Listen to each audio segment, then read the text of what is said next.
at the first driveway right there. Gracie's car was blocking this driveway. Okay. I pulled up. I was a passenger. I had a trainee at that time. We both got out of the car. I heard a man yelling right over here. I started running across to the grass to this house. I saw the front door open. He started yelling across the street. What was he yelling? They're across the street because I was running towards him full speed. He's like, it's across the street. She's across the street. I beelined it this way, and as I ran up, I saw Gracie standing in front of the car that was in the driveway. Okay, let's move up. And I'm going to play Gracie.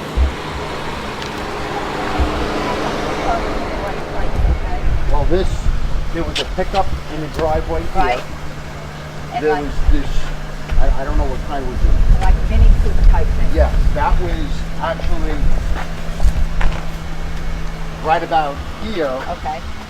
but it's as close as the Jeep is. It was Okay. on an angle. The driver door was open. I saw a huge giant trail of blood, probably 8 feet wide, 6 feet wide. I ran up the driveway.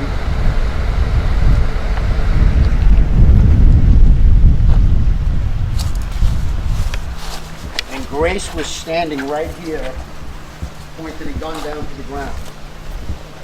I saw a male lying on his back on an angle in front of the car, this direction. And I saw another male on a what they call is like a side mount grappling hold. He had his legs intertwined, his arm wrapped around the male, and he had his fingers like a fish hook in his mouth, pulling his face off, trying to pull his cheek apart. Was he saying anything? He was grounded. He had the suspect had his face in the victim's neck face area right here, buried in deep. Grace was standing here at gunpoint. I was next to Gracie on this side. The trainee was on that side. Gracie said, I'm going to shoot him. Based on the angle of the shot, what I saw, I told her, stop, wait. I ran around Gracie's back. I pulled my taser out, and I popped him in the back with the taser. Probably 3 feet away. Okay, now I'm going to play Gracie. And if Gracie is still standing here with the gun pointed at him. Gracie's not moving. She's Okay. right there. Got him covered with the gun. Okay. I pop him in the back. My countdown on my taser started at 5, 4, 3, 2. When it hit 2, I realized it's not working. I yanked my cartridge off. I shocked myself. Ran back around Gracie on this side.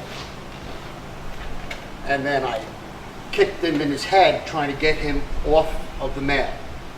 Let me stop and interrupt you. During this time that you were here, did you ever see Gracie utilize her taser? No. Okay. She was at gunpoint. Okay. I kicked him in his head. Head came off for a second, and he went right back in and took a deeper grapple hold. I started stomping on his head in that fashion, trying to get his head off the guy's neck, trying to get him off of him. Did you have similar boots on? Kind of, yes. The male was laying on the ground, and he said a couple of words, very calm, very soft, help me get him off. Said it probably 2 or 3 times. I didn't want Gracie taking a shot the way he was grappled up into him. There was no good shot. It would have went into him, into the victim. I kicked the male probably about 6 or 7 times in the head. Not boot kick, but stomps on his head, trying to get his head off. Of course, the canine showed up. I don't remember if he came on that side or he came around. I believe he came up this way. Turned around, had him, the dog pointed. He said, I'm going to release the dog. We're all yelling, get off of him, get off of him. He didn't get off. Canine released the dog. The suspect had his fingers in his mouth. The dog grabbed his arm, pulled it off. The suspect ripped it out of the dog's mouth, and went in for a deeper hole. Canine pulled back, said again, releasing the dog. He released the dog a second time. Same thing, grabbed his arm, pulled it back, and ripped it out of the dog's mouth again. I was here, Canine pulled off. I came in again. I gave him 3 or 4 more boot kicks to the head. At the same time, I pulled out my handcuffs. 1 more boot to the head. His head came off of his shoulder, and I was able to stomp him now where it banged his head against the concrete and stunned him. At that point, his arm came out, and I knew it got stunned. I smacked the cuff on his hand, grabbed it, and I yanked him and pulled him to here. Where his head was now this way, his feet were this way.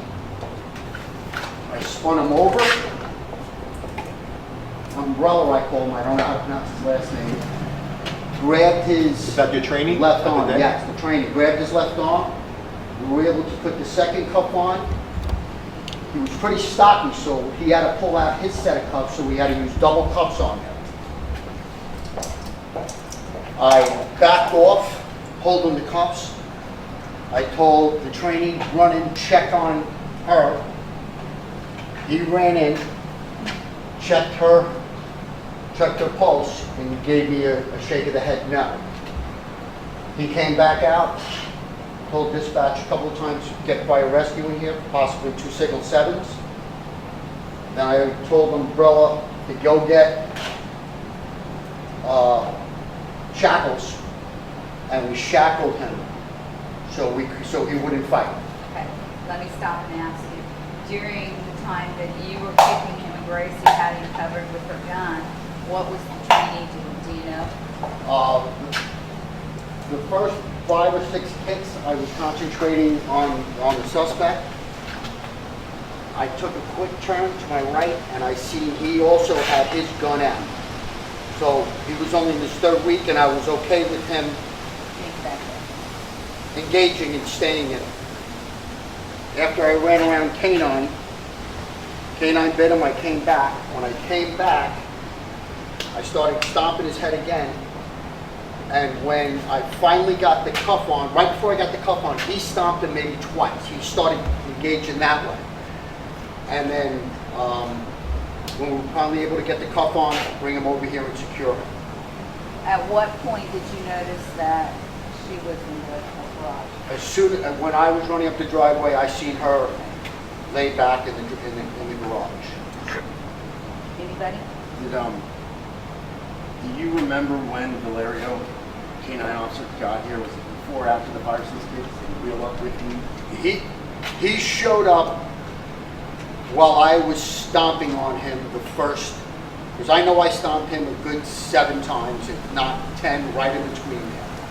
On the last couple of 7, 8 stomps, when I seen K-9 roll up, and he said, I got the dog. I kind of stepped back with my trainee, because you're going to get bit if you get him. He went right in. When he went in, bit him twice, he came off. I went back in, trying to separate him. And when I finally was able to separate him, he was yelling, I'm eating people, kill me. The suspect was saying that? Screaming. And that's before he was handcuffed or as he was? As I finally was pulling him off of him, he was screaming, kill me, I'm eating people, kill me. Very loud. And I was able to drag him over here. We were both able to secure him. I believe Tequesta even helped us secure him, because there were 2 Tequesta cops, and one couldn't because he was holding Canine. And then once we secured him, I had the trainee go check on her. We came back out, and then we dragged him from here over by that palm tree and laid him in the grass, and then fire rescue took him from there. Did you make any other statements in between there or anything that you remember? I don't remember any statements between that point. Do you know, and if you don't know, that's fine.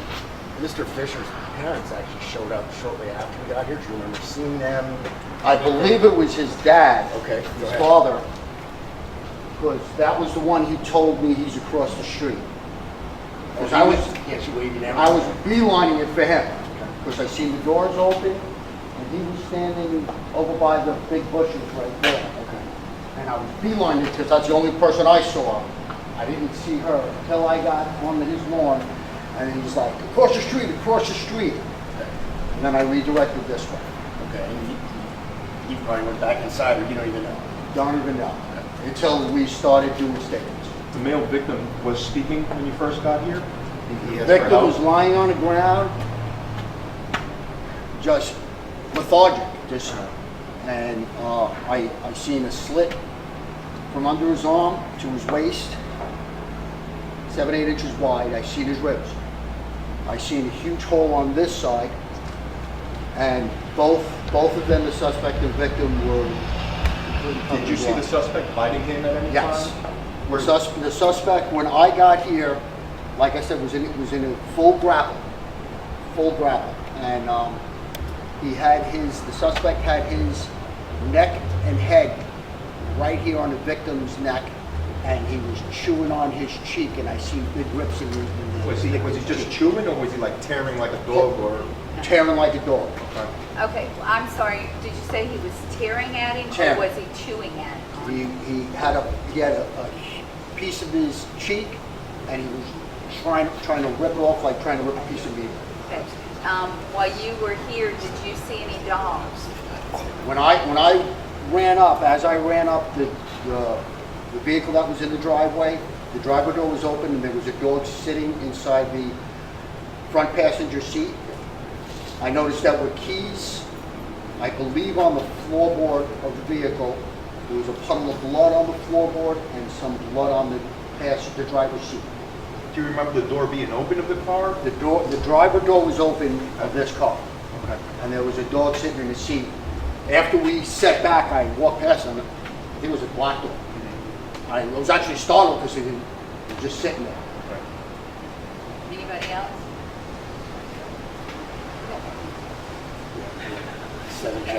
Did you see a knife on the ground? Yes. When the victim was lying on the ground, his arms were kind of like a C shape.